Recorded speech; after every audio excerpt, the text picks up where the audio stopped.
नमस्कार, मैं हूँ रेखा। डीडी बिहार के खास कार्यक्रम बिहार बिहान में आप सभी दर्शकों का बहुत बहुत स्वागत है। एक नई सुबह की शुरुआत हो चुकी है। दोस्तों, आपको बताएं कि मानव का जो मन होता है ना, वो हर कार्य को करने में सक्षम होता है। इसलिए कोशिश ये करनी चाहिए कि आप जो भी करना चाहते हैं उसके लिए अपनी क्षमता का विस्तार कीजिए। आप जो भी कार्य करना चाहते हैं कोशिश कीजिए कि आपके सारे फैसले आपके खुद के हो। जी हाँ, आप सहयोग भले ही लोगों का ले, साथ भले ही लोगों का ले, लेकिन फैसला आप स्वयं करें कि आपको क्या करना है और आपको क्या नहीं करना है। तभी आपकी तार्किक क्षमता का विकास होगा और तभी आपका विकास संभव है। चलिए कार्यक्रम में आगे का रुख करेंगे और जैसा कि आप जानते हैं कि कार्यक्रम की शुरुआत हर सुबह हम महापुरुषों द्वारा बताई गई अनमोल बातों के साथ करते हैं, अनमोल वचन के साथ करते हैं। आइए नजर डालते हैं।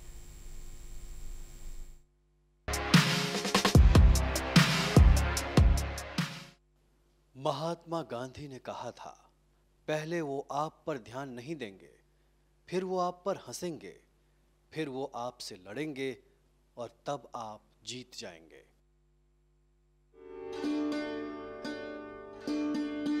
कार्यक्रम में आगे का रुख करेंगे और अब आपको सीधे मिलवाएंगे अपने विशेष मेहमान से। आज जो मेहमान हमारे बीच उपस्थित हैं, आप हैं साकेत सहाय जी। साकेत जी, बहुत बहुत स्वागत है आपका कार्यक्रम में। आपके विषय में अपने दर्शकों को बताऊं कि आप मुख्य प्रबंधक राजभाषा हैं पंजाब नेशनल बैंक। सर, बहुत सारी बातें हैं। यदि हम बातचीत करें, जब बैंक का जिक्र आता है और जब राजभाषा का जिक्र आता है तो दिमाग में एक ही चीज़ कौंधती है, वो है हमारी हिंदी, हमारी सभ्यता और हमारी संस्कृति। इन तमाम विषयों पर हम बातचीत करेंगे, लेकिन कार्यक्रम की शुरुआत में मैं चाहूँगी कि सबसे पहले आप अपने विषय में हमारे दर्शकों को बताएं। बचपन कहाँ बीता, किस तरीके से शुरुआती शिक्षा दीक्षा हुई, ये तमाम बातों को ज़रूर आप हमसे साझा करें। सबसे पहले तो मैं डीडी बिहार के दर्शकों का बहुत बहुत आभार प्रकट करना चाहूँगा कि आपने मुझे अपने जो भी मेरे प्रशंसक हैं, पाठक हैं, श्रोता हैं, और मैं अपने संगठन के प्रति भी आभार व्यक्त करना चाहूँगा कि हमें इस मंच से जोड़ा। और मेरा परिचय की बात है। परिचय, मेरा नाम डॉक्टर साकेत सहाय आपने दिखाया, और मैं अभी पटना में ही अंचल कार्यालय है पंजाब नेशनल बैंक का, वहाँ पे मैं मुख्य प्रबंधक राजभाषा के रूप में पदस्थापित हूँ। और मेरी जो मेरा ज़िला है, मैं छपरा बिहार से हूँ, और भूसाओं एक जगह है बनियापुर थाना में, वहाँ से मैं संबंध रखता हूँ। मेरी जो प्राथमिक शिक्षा है भूसाओं गांव से ही प्राथमिक विद्यालय में हुई। बाद में छठा क्लास से मैं जिला स्कूल छपरा से पढ़ाई किया, और छपरा के बाद मैं राजेंद्र कॉलेज से किया। फिर मैं उसी दौरान भारतीय वायुसेना से जुड़ा, और भारतीय वायुसेना में रहते हुए ही मैंने जो MA किया, ग्रेजुएशन भी अपना कंप्लीट किया इतिहास में। उसके बाद फिर हिंदी अधिकारी के रूप में ओरिएंटल बैंक ऑफ कॉमर्स से जुड़ा, जो वर्तमान में पंजाब नेशनल बैंक के रूप में है। उसका विलय हो चुका है। तो अभी फिर हिंदी की यात्रा जारी है, और हिंदी से जो लगाव है वो इसके पीछे कई कारण रहे हैं। क्योंकि मैं जब जिला स्कूल में पढ़ता था तो मेरे जो गुरु थे या जो भी शिक्षक थे, तो हिंदी के प्रति सभी काफ़ी अनुरागी थे। तो लगा कि यह भाषा ही हमें जोड़ती है और ज्ञान की ओर उन्मुख करती है, तो क्यों न तो उसी ने स्वतः इस पद की ओर या इस कार्य से, पद तो बात की बात आती है, मुझे हिंदी में लिखने के लिए, हिंदी के कार्य को प्रचार के लिए, और जो भी मैं सोचता हूँ, लिखता हूँ, उसे हिंदी के माध्यम से करूँ, यह मेरे मन में काफ़ी पहले से विचार है, बचपन से छठी सातवीं कक्षा से ही, और तब से ही उस दिशा में कार्य है मेरा। सर, आपके विषय में हमने जाना, आपकी शुरुआती शिक्षा दीक्षा कब, कैसे, कहाँ हुई, इसके विषय में आपने बातें बताई। आप ये बता रहे थे कि वायुसेना से आपने अपने कार्य की शुरुआत की थी, तो चाहूँगी कि उसके जो अनुभव है वो आप ज़रूर साझा करें। देखिए, वायुसेना जब मैं BA पार्ट 1 कर रहा था राजेंद्र कॉलेज छपरा से, तो उसी दौरान मैंने भारतीय वायुसेना में 1997 नवंबर में मैंने बिहटा से एक परीक्षा पास की थी, जो वायुसैनिक की परीक्षा होती है। उसके बाद मैं गया वहाँ। वायुसेना के बारे में एक मैं अनुभव बता सकता हूँ कि यह संगठन अपने आप में व्यक्ति के जो भीतर छुपे हुए वहाँ का जो माहौल है उसको काफ़ी मजबूती देता है, उसको नया आकाश देता है। यदि आपके भीतर कोई क्षमता है तो उसको संगठन के जो कार्मिक हैं, जो वहाँ का माहौल है, वो अपने आप उन्मुख करता है कि व्यक्ति अपने आप में संगठन के साथ साथ अपने आप को भी विस्तार दे। तो कोई भी जो फौजी होता है, आप देखते हैं वो समाज से भी जुड़ता है और काफ़ी बाहर में आके भी आप भी अच्छा करता है। तो वहाँ का जो माहौल है वो आपको सदैव प्रेरित करता है कुछ करने के लिए, या आप उसे दबाव बोल सकते हैं, या उसको आपके भीतर जो छुपी ऊर्जा है उसको वो हमेशा बढ़ाता है। मैंने देखा जब भारतीय वायुसेना में मैं जुड़ा तो वहाँ का काफ़ी अंग्रेजीदा माहौल था, वहाँ के संगठन का सब कुछ अंग्रेजी में होता था। तो चूँकि मैं बिहार से गया था तो मेरे मन में होता था कि हर चीज़ उच्च स्तर पर प्रशासनिक कार्य में कोई भी पत्र हो, ज़्यादातर भले राजभाषा हिंदी है लेकिन बहुत कुछ हिंदी में, बातचीत भी ज़्यादा अंग्रेजी में होते थे वहाँ पे हर चीज़। तो हम जो दक्षिण भारत के लोग हैं या उत्तर भारत के लोग, अंग्रेजी एक दबाव महसूस होती थी। धीरे धीरे वहाँ पे एक बदलाव आने लगा, लेकिन फिर भी एक माहौल था। तो उसने भी मुझे हिंदी के बारे में लगा कि क्यों नहीं हिंदी का यहाँ इतना ज़्यादा प्रयोग होता है। और वहाँ फिर मुझे याद है 2000 मेरे हिंदी के प्रति लगाव को देखते हुए 2001 में मुझे भारतीय वायुसेना ने शिलोंग में एक छोटे से प्रशिक्षण के लिए भेजा था, कार्यशाला के लिए। मेरी पहली पोस्टिंग थी गुवाहाटी, और उसी दौरान गृह मंत्रालय के भी लोग प्रतिनिधि आए थे जिनसे हम लोग जुड़े और प्रशिक्षित हुए। तो उसके बाद जब मेरी पोस्टिंग, फिर मैं दोबारा अपने यूनिट में आया तो मुझे हिंदी का काम जो भी हो वो दिया जाने लगा कि अब आप ही हिंदी से संबंधित जो भी पत्राचार हैं आप ही करेंगे। तो उसी दौरान फिर मैं वहाँ के बाद दिल्ली रिकॉर्ड ऑफिस गया, तो वहाँ भी हिंदी से संबंधित जो भी होते थे कोई भी काम तो मुझे दिए जाने लगे। वहाँ की एक एयर वॉरियर की एक पत्रिका आती थी एयर हेडक्वार्टर वायुयान से, तो उसका मैं जूनियर होते हुए मैं उप संपादक बना, सब एडिटर, जो मेरे लिए काफ़ी गौरव की बात थी उस समय। और क्योंकि उस शीर्ष स्तर की पत्रिका थी और ये पूरे भारतीय वायुसेना का प्रतिनिधित्व करती थी, तो उससे मुझे जुड़ने का है। तो मेरे भीतर एक पत्रकारीय क्षमता का भी विकास हुआ। उसके बाद वायुसेना ने मुझे ये अवसर दिया कि मैं नौकरी के में रहते हुए मैंने इवनिंग शाम में केंद्रीय हिंदी संस्थान के पत्रकारिता पाठ्यक्रम को मैंने पास किया, वहाँ जुड़ा। मैंने MA स्नातकोत्तर जो होता है पत्रकारिता एवं जनसंचार में किया केंद्रीय हिंदी संस्थान दिल्ली केंद्र से। फिर मैंने अनुवाद का भी पाठ्यक्रम किया वायुसेना के प्रमाण पत्र केंद्रीय अनुवाद ब्यूरो से, वो भी वायुसेना ने ही मुझे भेजा। तो फिर मैंने इवनिंग में एक फेलोशिप होता है, मेरी चूँकि पत्रकारिता से काफ़ी रुचि थी तो संसदीय व्यवस्था को भी मैं समझने के लिए हमने एक दिल्ली में पोस्टिंग थी मेरी उस समय, वहाँ पे एक fellowship in constitutional right and parliamentary studies, संसदीय अध्ययन और जो संसदीय व्यवस्था है, संवैधानिक व्यवस्था इस देश की, उसका एक पाठ्यक्रम होता है 1 साल का फेलोशिप। उसको भी मैंने शाम में ऑफिस के जाते हुए 3 बजे हमारी छुट्टी हो जाती थी, फिर मैं वहाँ भारतीय रिजर्व बैंक के पीछे एक कॉन्स्टिट्यूशनल क्लब है दिल्ली में, वहाँ पे मैंने उस पाठ्यक्रम को पूरा किया। और कई बार इस दौरान लोकसभा और राज्यसभा की कार्यवाहियों को बड़ी करीब से देखा।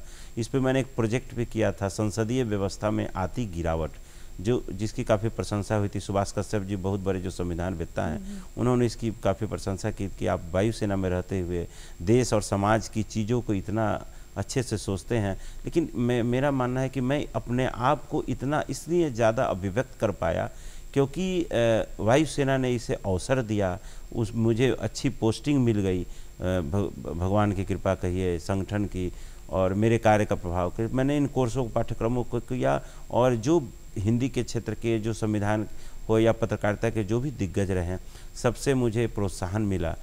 राहुल देव जी हो, वर्तिकानंदा, उस समय मैं लोकसभा, मुझे याद है कि मैंने MA किया था इग्नू से, तो उसके बाद मेरी इच्छा थी कि मैं हिंदी के बाद PhD करूं। तो अभी जो MLC हैं डॉक्टर वीरेंद्र यादव, उनके अंडर में मैंने PhD की थी। तो फिर उस दौरान मैं दिल्ली में ही था, तो मेरा पहला मैं व्यक्ति रहा जो भारत में इलेक्ट्रॉनिक मीडिया और हिंदी 90 के दशक के बाद एक समीक्षात्मक अध्ययन, मतलब इलेक्ट्रॉनिक मीडिया चैनल और हिंदी के अंतर संबंधों से जो भाषा को मजबूती मिली, जो भाषा को नया आयाम मिला, लोगों से जुड़ने का, जो भारतीय स्वाधीनता आंदोलन में भारतीय स्वाधीनता आंदोलन ने जो हिंदी को दिशा दी थी, वो पुनः इलेक्ट्रॉनिक मीडिया चैनलों ने जो हिंदी को दिशा दी, उसकी सकारात्मक नकारात्मक का एक अलग व्याख्या हो सकती है, लेकिन हिंदी जो पूरे भारत वर्ष में इसके से प्रचलित, वही मेरे शोध का विषय रहा। और इस शोध मैं भारत में गैर अकादमिक क्षेत्र का और अकादमिक क्षेत्र का व्यक्ति होते हुए भी मैं पहला व्यक्ति हूँ जो इलेक्ट्रॉनिक मीडिया और हिंदी पे PhD किया। कई बार ऐसा कहते भी हैं साकेत जी कि जब आप कहीं जुड़ जाते हैं, जैसे आज के हम युवा की बात करें, उनकी कोशिश होती है कि मुझे एक ऐसा जॉब मिल जाए, मुझे एक ऐसी नौकरी मिल जाए जहां से मुझे बस पैसे आते रहे, मैं अपना काम करता रहूं। उन्हें लगता है कि मेरी ज़िंदगी यहाँ से एकदम पटरी पे आ गई है। लेकिन आपने जैसा बताया कि भारतीय वायुसेना से जुड़े और तब जाकर आपने इतने कामों को किया है, इतनी डिग्रियां हासिल की है, और न केवल डिग्रियां हासिल की बल्कि PhD तक का सफ़र आपने किया है। तो ये मुझे लगता है कि आपकी तरफ से एक बहुत बड़ा योगदान रहा अपने लिए, जो हर मनुष्य को करना चाहिए। यदि हम बातचीत करें पंजाब नेशनल बैंक से जुड़ने की, तो उसके विषय में क्या कुछ बताना चाहेंगे? कब जुड़ना हुआ और वहाँ पे आपके, यदि हम कार्य की बात करें, वहाँ पे यदि हम कार्य योगदान की बात करें, तो क्या जिक्र करना चाहेंगे सर? वर्ष 2008 दिसंबर 22 दिसंबर 2008 से मैंने, उसके पहले एक अखिल भारतीय इनकी परीक्षा होती है हिंदी अधिकारी की, उसको लिखित और साक्षात्कार के बाद मैं यहाँ चयनित हुआ। पूरे भारत में 3 ही सीट थी उस समय, तो मैं चयनित हुआ एक सीट पर, और मैं ओरिएंटल बैंक ऑफ कॉमर्स से जुड़ा, OBC बैंक। जी। तो वहाँ इस संगठन का भी उतना ही योगदान रहा जितना भारतीय वायुसेना का रहा, क्योंकि देखिए व्यक्ति के विकास में हमेशा से संगठन और परिवार का योगदान बहुत महत्वपूर्ण होता है। उसके पारिवारिक संस्कार, सामाजिक संस्कार, उसके जो पुरखे को कहा गया ना कि आपके पुरखे भी आपके भविष्य निर्धारित करते हैं, वो आपको प्रेरित करते हैं। तो मैं अपने विकास में, अब हमारे संगठन का जो आपके साथ जुड़े लोग हैं उनकी भी जो सदिच्छाएं हैं वो आपको प्रेरित करती हैं। जब आप बैठते हैं अगल बगल, आपको कुछ लोग बोलते हैं बहुत अच्छा काम करता है, आप उससे, कुछ लोग नकारात्मक भी हों, लेकिन हमें उनसे नहीं दिखना चाहिए। जो सकारात्मकता है जीवन में, वो जब तक आप देखेंगे तो आप हमेशा आगे बढ़ेंगे, क्योंकि ईश्वर हमेशा सकारात्मकता को प्रेरित करता है, उसको प्रोत्साहित भी करता है। तो जब मैं भाषा से यहाँ पे हिंदी अधिकारी के रूप में आया, तो मेरी पहली पोस्टिंग हुई दुर्गापुर में, जो पश्चिम बंगाल में है, कलकत्ता। तो मुझे वहाँ बहुत अच्छा माहौल मिला, और जो भी, चूँकि राजभाषा विभाग का जो गठन हुआ है बैंकिंग में, कि आप बैंक की जो भी सेवाएं हैं, उत्पाद हैं, उसको ग्राहक उन्मुख बनाइए, और ग्राहक की प्राथमिक जो भाषा है, चाहे वो कहीं भी जाइए, वो हिंदी या उसकी स्थानीय भाषाएं हैं। तो मेरा हमेशा से प्रयास रहा कि जो भी आपके बैंक के जो प्रोडक्ट हैं, उत्पाद हैं, जो भी उनकी जानकारियां हैं, जो सूचनाएं हैं, वो हिंदी में ज़रूर पहुँचे वहाँ तक। जो भी फॉर्म्स हैं, तो वो अब ग्राहक के ऊपर है कि वो कितना प्रयोग करता है। सरकार हमेशा, देखिए, हिंदी के प्रति प्रयास रहता है, लेकिन हमें, हमारे भीतर भी इच्छा होनी चाहिए कि हम अपनी भाषा से प्रेम करें। मेरा अपना जो निजी अनुभव रहा है कि लोगों को भी, लोगों के प्रति भी अपनी भाषा से प्रेम एक दैनिक स्तर पर हर उसके काम में झलकना चाहिए। हम केवल भाषा को नौकरी तक सीमित कर देते हैं। मैं जब हिंदी अधिकारी बना, तो मैंने, या उसके पहले मैंने जब नौकरी पाई, तो मैंने कभी हिंदी को नौकरी का माध्यम नहीं बनाया। हिंदी चूँकि मेरे भीतर बसी हुई है भाषा, तो वो स्वतः सहायक बनी मेरे व्यक्तित्व विस्तार में। और संगठन में भी मैंने हिंदी अधिकारी के पद पर रहते हुए मैंने संगठन के विकास में हिंदी कैसे सहायक बने, क्योंकि देखिए संगठन तब आता है जब आपका देश होगा, समाज होगा। बिना देश के तो आपका किसी का भी अस्तित्व नहीं, ना मेरा अस्तित्व है, ना समाज का है, ना, क्योंकि आपका राष्ट्र मजबूत होगा तो बाकी चीज़ स्वतः मजबूत हो जाएंगी। और भाषा उसमें बहुत बड़ा सहायक है, क्योंकि लोगों को ये जोड़ती है। लोगों से जुड़ाव और संपर्क होगा तभी होगा। ग्राहक से भी, जैसे मान लीजिए मेरा बैंक पंजाब नेशनल बैंक है, वो जब ग्राहक से जुड़ेगा तो और ज़्यादा मजबूत होगा। और इस मजबूती को में लगाव और जुड़ाव की भाषा, मैं हर मंच से भी बात बोलता हूँ कि जब हमारे भीतर, आपके भीतर लगाव होगा सामने वाले से, तब हम स्वतः उसके प्रति उन्मुख होंगे, उसकी अच्छाइयों से परिचित होंगे, उसके काम से जुड़ेंगे। जब काम से जुड़ेंगे और हमारे में अगर अच्छाई होगी, तो आप स्वयं भी अच्छा बनने का प्रयास करेंगे। यदि हम बात करें चुनौतियों की साकेत जी, तो क्या कुछ जिक्र करना चाहेंगे? क्योंकि चुनौती, मुझे लगता है कि आपके सामने कम आई होगी, आपने कई जगह पे काम भी किया और कई अनुभव आपने स्वयं अपने अंदर लेकर रखे थे। तो शुरुआती दिनों के बैंक में जब आप गए, तो हिंदी भाषा के प्रचार प्रसार का जब काम आपने शुरू किया, तो उस समय की कुछ चुनौतियों का जिक्र करना चाहेंगे? देखिए, मेरी पहली पोस्टिंग जैसा कि बंगाल में हुई, उसके बाद मैं महाराष्ट्र में भी रहा, पंजाब से भी जुड़ा, अभी बिहार में आया हूँ मैं। और दक्षिण भारत में भी भारतीय वायुसेना में मैं कर्नाटक में बेलगाम में हमारी ट्रेनिंग हुई थी पहली। उसके बाद गुवाहाटी आसाम में रहा मैं, गुवाहाटी में। और गुवाहाटी में पोस्टिंग के दौरान नॉर्थ ईस्ट के काफ़ी प्रदेशों में जाने का मुझे अवसर मिला। मैं एक बताऊंगा कि देखिए, बाधाएं जीवन का हिस्सा है। यदि आपको कोई बाधा नहीं आती है तो फिर जीवन में बहुत सरल सहज जो बिना बाधा के जीवन भी सफल नहीं होता है, क्योंकि आप सफल तभी होंगे जब बाधाओं से पार होंगे। और भगवान जो ईश्वर हैं वो भी जानबूझकर बाधा देते हैं ताकि आप जो मनुष्य का पुरुषार्थ है उसकी भी परीक्षा हो। तो बाधाएं मेरे भी जीवन में काफ़ी आई, जो मेरे संगठन के द्वारा न, क्योंकि संगठन कभी अच्छा बुरा नहीं होता है, संगठन सदैव अच्छा होता है। उसका उद्देश्य हमेशा अपने कार्मिकों का, अपने जो उसके एम्प्लॉई हैं उनका विकास होता है। लेकिन संगठन के भीतर के जो लोग होते हैं चलाने वाले, वो कई बार बहुत अच्छे होते हैं, कई बार बहुत बुरे होते हैं। लेकिन हमेशा हम चर्चा करते हैं अपने व्यक्तित्व में बाधा के लिए उन बुरे लोगों की, लेकिन जो अच्छे लोग होते हैं उनको यदि हम याद करें तो हम स्वतः सहज विकास की ओर अग्रसर होंगे। और मेरे लिए बाधाएं हमेशा मेरे लिए चुनौतियां जरूर बनी, लेकिन उनसे मैं आगे पार पाया और आगे बढ़ा ही। जी, आपने कई पुस्तकें लिखी हैं, चाहूँगी कुछ एक पुस्तक का जिक्र आप करें ताकि जो देख रहे हैं दर्शक वो समझ पाएँ और जान पाएँ। सबसे पहले जो पुस्तक आपने लिखी है उसके विषय में क्या कुछ बताना चाहेंगे?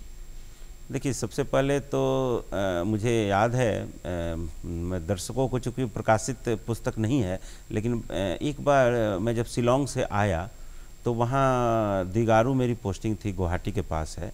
तो वहाँ पे एक हिंदी कार्यशाला की पुस्तक बनाई की थी कि जो भी यहाँ के हैं उनको प्रशिक्षण करने के लिए कार्यशाला पुस्तिका का निर्माण हो। तो वहाँ एक विंग कमांडर शर्मा जी, उन्होंने बोला कि आप इसके बारे में थोड़ा काम करिए।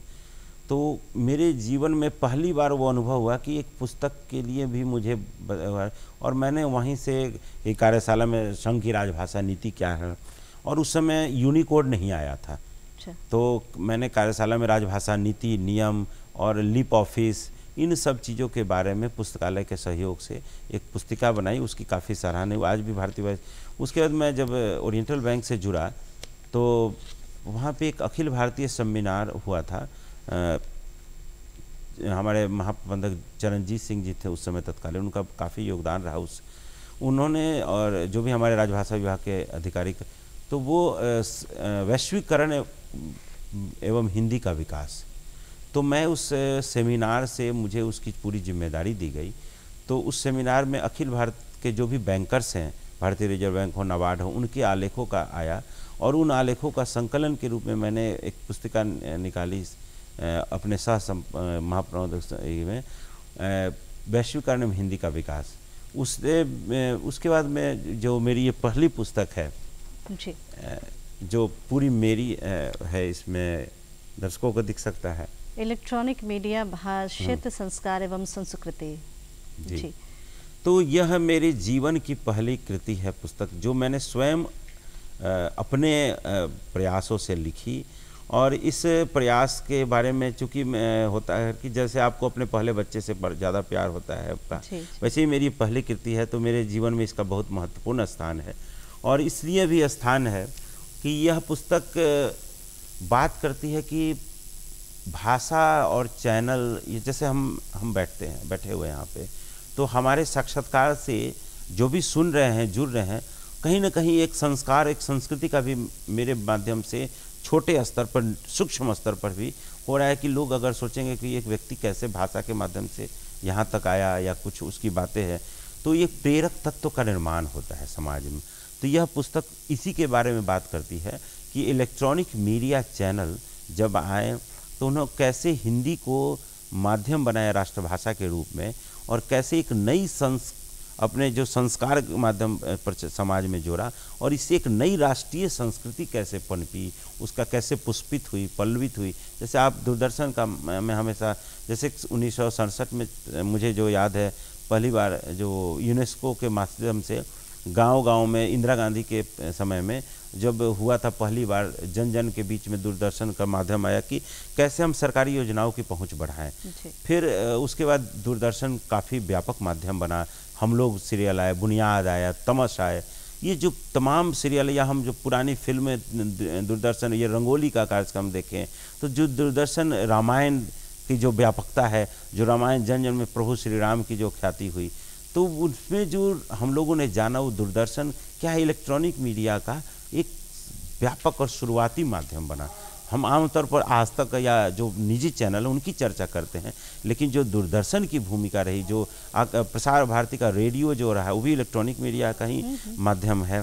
तो कैसे आज एफएम रेडियो घर घर में पहुंच गया, या जो रेडियो के जो उद्घोषक है, बड़े बड़े उद्घोषक रहे हैं, या बीबीसी हो, या कोई भी हमारे जो प्रसार भारती की जो भूमिका रही, उसको मैं अभिनंदन। लोग अभी जो नई पीढ़ी है वो काफ़ी कम परिचित है इससे, तो मैंने अपनी पुस्तक में इसको भी उद्घाटित किया है। मैं अभी एक उदाहरण दूंगा, जैसे रंगोली है। पहले सुबह हुआ नहीं कि लोग सोचेंगे कैसे हम टीवी के पास बैठ जाएं, तो एक रंगोली के माध्यम से जो परिवार के पूरे सदस्य अपने एक कमरे में बैठ के देखते थे, गानों का आनंद लेते थे, तो उसने एक परिवार के भीतर एक प्रेम और एक सहज भाव भी का भी विकास हुआ कि हम एक साथ बैठ के एक कमरे में भी गानों का आनंद ले सकते हैं। कोई छोटा बड़ा नहीं, सब समाज, सब हमारे परिवार के ही अंग है।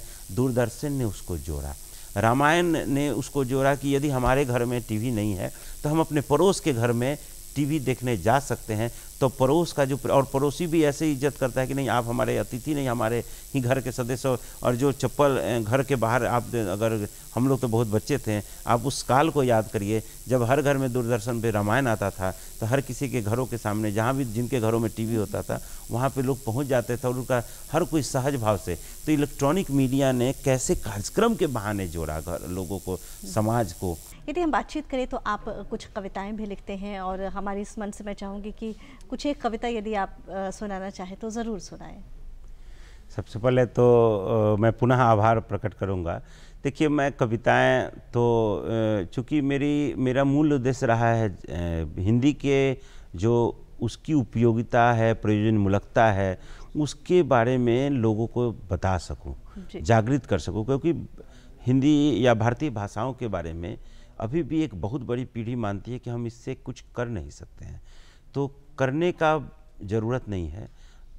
भाषा केवल करने के लिए नहीं है, भाषा आपके संस्कृति को, आपके राष्ट्र को जानने का भी जरिया, आपके समाज से जुड़ने का जरिया है। और इसलिए मैं मॉरिशस जब गया था विश्व हिंदी सम्मेलन में, और तो वहाँ पे मैंने देखा, या कहीं भी आर्य समाज का जो गठन हुआ तो उसमें भी स्वामी दयानंद सरस्वती ने यह घोषणा की थी कि आर्य समाजी को यह हिंदी जानना भी जरूरी है। कहाँ गुजराती थे वो, और बोले कि हर आदमी को। फिर महात्मा गांधी के बारे में, चाहे बंकिम चंद्र चटर्जी हो, हमारे वर्तमान प्रधानमंत्री नरेंद्र मोदी जी, चाहे दुनिया के किसी भी मंच से जाएं, वो हिंदी जरूर बोलते हैं। तो कविताएं भी मेरी भाषा और संस्कृति को ही प्रेरित रही हैं। और लिखना और सोचना और क्यों ज़रूरी है, इसी पे मैंने हाल में ही कविता लिखी थी, छोटी सी है। लिखना ज़रूरी है, लिखना ज़रूरी है, खूब लिखिए, कागज़ और कलम की बुनियाद मजबूत कीजिए, क्योंकि लिखना ज़रूरी है। भाव के लिए, विचार के लिए, संवाद के लिए, जुड़ाव के लिए, भाव के लिए, विचार के लिए, संवाद के लिए, जुड़ाव के लिए, प्रसार के लिए, प्रस्तुति के लिए, प्रमोद के लिए, प्रभाव के लिए, प्रमाण के लिए। लिखना भाषाओं को आत्मीयता देता है, लिखना भाषाओं को आत्मीयता देता है, और लिपियों को जीवंतता, और लिपियों को जीवंतता, व्याकरण को भाव और भाषा को परिधान, भाषा को परिधान, परिष्कार और संस्कार, परिष्कार और संस्कार और अनुशासन भी। खूब लिखिए, जो लिखेगा वो जागेगा, जो लिखेगा वो जागेगा, वो जो जागेगा वो जगाएगा, जो जागेगा वो जगाएगा, जो जगाएगा वो सुंदर, मधुर और सुखद होगा, जो जगाएगा वो सुंदर, मधुर और सुखद होगा। सुंदर, मधुर और सुखद भाव के संयोग से ही समृद्ध विचार पनपते हैं, जागृत होते हैं। लिखना सुखद एहसास देते हैं, क्योंकि जब तक लेखनी है तब तक हम और आप आदमी हैं। क्या बात है। ये एक बहुत बड़ा सवाल आपने छोड़ा है आखिरी में कि जब तक आप लिखते रहेंगे तब तक आपकी जो एक मनुष्य की जो जीवंतता है वो बची रहती है, जी। बनी रहती है। सर, यदि हम बातचीत करें बैंकिंग के ऊपर, तो आपने जन बैंकिंग, ई बैंकिंग एक पुस्तक लिखी है, तो चाहूँगी उसके विषय में विस्तार से बताएं, क्या कुछ है उसमें जन और बैंक किन को ध्यान में रखकर आपने इस पुस्तक को लिखा है? देखिए, आम आदमी के बारे में यह धारणा होती है कि जो तकनीकी विषय होते हैं जी। उसमें हम ज़्यादातर अंग्रेजी में ही वो चीज़ें हो हैं, लेकिन हमारे देश में जब उदारीकरण आया उसके पहले भी बिहार तो इस मामले में काफ़ी आगे रहा है। हमारी जो बिहार राष्ट्रभाषा अकादमी है उसमें पुस्तकें रही हैं जो तकनीकी इंजीनियरिंग का पाठ्यक्रम हो या कोई अन्य पाठ्यक्रम, हमारे बिहार राष्ट्रभाषा अकादमी और तकनीकी शब्दावली आयोग से जुड़े जो अकादमी है, बिहार राज्य ग्रंथ हिंदी ग्रंथ अकादमी, उनकी पुस्तकें पूरे भारतवर्ष में प्रचलित। लेकिन उदारीकरण के बाद जो 90 के दशक के बाद एक जो वैश्वीकरण, ग्लोबलाइजेशन के नाम पे भारतीय भाषाएं मीडिया चैनल पे तो आईं, लेकिन अन्य क्षेत्रों से धीरे धीरे छिटकते गईं, कमज़ोर होते गईं। लोगों ने, जो वर्तमान पीढ़ी है 90 के दशक के बाद, उसने सोचा कि सब कुछ अंग्रेजी है, हर चीज़ अंग्रेजी में है, और जो हम विदेश से, जो हर कोई आईटी इंजीनियर, हर कोई विदेश भागना चाहा, अमेरिका और इंग्लैंड, और उसको लगा ऐसा कि पूरी दुनिया, पूरी भारत जो है विदेश चला जाएगा। और हमने अपने स्थानीयता की जो लोकलाइजेशन का जो मूल भाव होता है स्थानीयता का, वो आपकी संस्कृति और आपकी भाषा होती है, लेकिन हमने ग्लोबलाइजेशन के चक्कर में उनको नकल किया, और इसका यह दुष्प्रभाव हुआ कि जब देश गुलाम था तब भी उतना सांस्कृतिक अतिक्रमण इस देश पे नहीं हुआ जो 90 के दशक के बाद हुआ। हमने अपने आप को हीनता बोध से जोड़ के रखा, हम हर चीज़ इंग्लैंड और अमेरिका से प्रभावित होने लगे, हमारे लिए हर चीज़ कनाडा से होने लगा। तो यह जो भारतीय संस्कृति पे अतिक्रमण हुआ, इसमें हमारी हिंदी सिनेमा या अन्य सिनेमा का भी बहुत बड़ा योगदान रहा। हम अपने परिधान में, अपने संस्कार में, अपनी संस्कृति में, अपनी भाषा में, अपनी बोली में, हर चीज़ में अंग्रेजी और विदेश की संस्कृति को, शब्द को लाने लगे, जो हमारे पुरखों ने कभी सोचा नहीं था। हमारी आज़ादी इसके लिए नहीं मिली थी, हमारी आज़ादी इसलिए मिली थी कि हम अपने संस्कार और संस्कृति को पूरे विश्व में रहे। हम भले दावा कर ले कि भारत विश्व गुरु बनेगा, लेकिन हम स्वयं में अंग्रेजी या विदेशी संस्कृति के गुलाम होते लगे। हमारे घर में जाइए, हमारे पड़ोस में जाइए, हम कहाँ अपनी संस्कृति से जोड़ रहे हैं अपने आप को। परिधान, हमारे भीतर एक प्रेम होता है अपनी संस्कार और संस्कृति, अपनी भाषा और बोली से। तो मेरे कहने का मतलब है कि जब मैं जिस संगठन से जुड़ा हूँ, पंजाब नेशनल बैंक, उसका तो जन्म ही स्वदेशी और स्वराष्ट्र का स्वबोध, जो आर्थिक आत्मनिर्भरता है, लाला लाजपत राय जी ने उसका उसी के लिए स्थापना की थी। तो यह जो मेरी पुस्तक है जन बैंकिंग, ई बैंकिंग, उसमें जो मुझे आपको बताते हुए ये हो रहा है कि एक मेरा लेख था प्लास्टिक मुद्रा के प्रयोग से जुड़ी चुनौतियाँ, जो बैंक क्वेस्ट पत्रिका है, बैंकिंग क्षेत्र की एक शीर्ष पत्रिका है, Indian institute of banking and finance, IIBF, भारतीय बैंकिंग वित्त संगठन से जो भी प्रशिक्षण पाठ्यक्रम होते हैं, बैंकिंग के लोग जानते होंगे, जानते हैं, CAIB, GIB या जो भी डिप्लोमा है, पाठ्यक्रम है, वो वही संचालित कर, उसकी एक पत्रिका है बैंक क्वेस्ट। उसी में मेरा लेख छपा था, प्लास्टिक मुद्रा के प्रयोग से जुड़ी चुनौतियाँ, वर्ष 2017 में, अक्टूबर दिसंबर के अंक में। उस लेख को राजभाषा गौरव पुरस्कार मिला था, गृह मंत्रालय, भारत के महामहिम राष्ट्रपति के हाथों मुझे पुरस्कृत किया गया था। और उस लेख में मैंने यह बताया है कि जैसे साइबर अपराध हो रहे हैं, हम अपना कार्ड, किसी को भी डेबिट कार्ड, क्रेडिट कार्ड से कैसे आप खतरों से सुरक्षित हों, कैसे आप मोबाइल के पर जब आप नेट बैंकिंग करते हैं तो कैसे आप पासवर्ड और या जो कौन सा सुरक्षित वेबसाइट होगा, HTTPS, इस प्रकार के विषयों को मैंने जानकारी दी है सरल सहज भाषा में, और उसकी काफ़ी प्रशंसा हुई। और ये जन बैंकिंग, ई बैंकिंग जो मेरी पुस्तक है, उसमें साइबर अपराध, इस पर काफ़ी आलेख हैं। उस पुस्तक मेरी अभी तीसरी पुस्तक जो आई है, वो बिहार सरकार के द्वारा इसकी पांडुलिपि को पुरस्कृत किया गया था जी। ये मेरी एक तरह से मेरा तीसरा पुरस्कार है, क्योंकि उसके पहले ये आप दर्शकों को मैं दिखा रहा हूँ, ये अमेजन, मतलब आप चाहें तो इसको पढ़ सकते हैं, वित्त बैंकिंग भाषा विविध आयाम। इसको बिहार सरकार मंत्रिमंडल सचिवालय ने पुरस्कृत भी किया है इस पुस्तक को। और इस क्या खास है इस ये जैसे हम लोग ATM प्रयोग करते हैं, लेकिन ATM कैसे आया, कैसे उसका आविष्कार हुआ, उसकी क्या है, इससे बारे में हम बहुत कम परिचित हैं। आपने बिटकॉइन का नाम सुना होगा, जो भारत अभी बिटकॉइन के आतंक से त्रस्त होकर भारत सरकार, भारतीय रिजर्व बैंक ने जो अभी डिजिटल करेंसी लाने का प्रायोगिक शुरुआत कर दी है। तो डिजिटल करेंसी में बिटकॉइन का जो फ्रॉड और काफ़ी लोग उसके धोखेधड़ी के शिकार होते थे, तो डिजिटल करेंसी हुआ, रुपये फॉन्ट जो है, हम लोग रुपये सिंबल जो भारत ने लाया है, तो रुपये फॉन्ट का क्या इतिहास रहा है, हमारी साइबर अपराध जो हो रहे हैं इस पे, डिजिटल बैंकिंग, एमएसएमई जो सूक्ष्म लघु मध्यम जो छोटे छोटे हमारे उद्यमी हैं, उनको कैसे बैंक रोजगार देते हैं, अपने निवेश आर्थिक प्रोत्साहन देते हैं, या अन्य जो बैंकिंग की है उसमें मेरे इसमें लेख है। डिजिटल बैंकिंग से आप कैसे बचें, सुरक्षित बैंकिंग कैसे करें, भीम ऐप क्या है, आधार के द्वारा जो अभी हुआ है, बैंकिंग के काफ़ी और जो नए प्रयोग, मुद्रा योजना है, हमारी प्रधानमंत्री फसल बीमा योजना है, इन सब विषयों पर इसमें आलेख है और हिंदी में है, तो लोगों को उपयोगी लगेगा और इसकी काफ़ी प्रशंसा भी है इस पुस्तक जी, क्योंकि जन जन के लिए ये किताब आपने लिखी है। और मेरी जो मीडिया वाली किताब है, जो मेरी जी। मीडिया वाली किताब है, उसको भी दिल्ली पब्लिक लाइब्रेरी से साहित्य स्वीकृति सम्मान मिला था। दिल्ली जो संस्कृति मंत्रालय, दिल्ली पब्लिक लाइब्रेरी एक संगठन है, तो यह इलेक्ट्रॉनिक मीडिया पर जो आपने पुस्तक जी, उसको भी साहित्य स्वीकृति सम्मान मिला था जी। और उसमें भी मैंने सरल सहज भाषा में ही मीडिया की जो उपयोगिता है और उसको बताया है, भाषा की जो उपयोगिता है। और इस पुस्तक में भी हिंदी के माध्यम में जो बैंकिंग क्या कैसे लाभ हो सकता है, जैसे मानव संसाधन और भाषा। जैसे आपको मैं बता रहा हूँ कि महात्मा गांधी अगर सबसे बड़े राष्ट्र के नायक बने स्वाधीनता संग्राम के दौरान, तो उन्होंने कैसे हिंदी को अपनाया और कैसे हिंदी उनको राष्ट्रीय संपर्क को जोड़ने में उनकी सहायक बनी। इस पुस्तक में भी हिंदी के माध्यम से बैंकिंग या भारतीय भाषाओं में कैसे हम सफल कारोबार कर सकते हैं, ग्राहक सेवा में उसकी क्या उपयोगिता है, जो कारोबार हम करते हैं, जो हमारे प्रोडक्ट आते हैं, उनकी पहुंच कैसे बढ़े, चाहे दक्षिण भारत हो, उत्तर भारत हो, सब जगह हिंदी सहायक है।